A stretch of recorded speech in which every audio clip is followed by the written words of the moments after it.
16 ఏళ్ల అబ్బాయి తన స్కూల్ ప్రాజెక్ట్ ని గ్లోబల్ రెవల్యూషన్ గా మార్చాడు. అతని పేరు బోయన్ స్లాట్. గ్రీస్ లో స్కూబా డైవింగ్ కి వెళ్లాడు. అక్కడ సముద్రంలో చేపల కంటే ప్లాస్టిక్ ఎక్కువగా ఉండటం గమనించాడు. స్కూల్ ప్రాజెక్ట్ కోసం ఈ టాపిక్ మీద రీసెర్చ్ స్టార్ట్ చేశాడు. అప్పుడే తెలుసుకున్నాడు సముద్రంలో చాలా ఎక్కువ సంఖ్యలో ప్లాస్టిక్ కలుస్తుంది.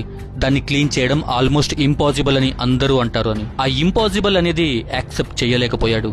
ఎలాగైనా సముద్రం నుంచి ప్లాస్టిక్ ని క్లీన్ చేయాలని డిసైడ్ అయిపోయాడు. 2012లో టెడ్ఎక్స్ లో స్పీచ్ ఇచ్చాడు. తర్వాత ఒక బోల్డ్ డిసిజన్ తీసుకున్నాడు.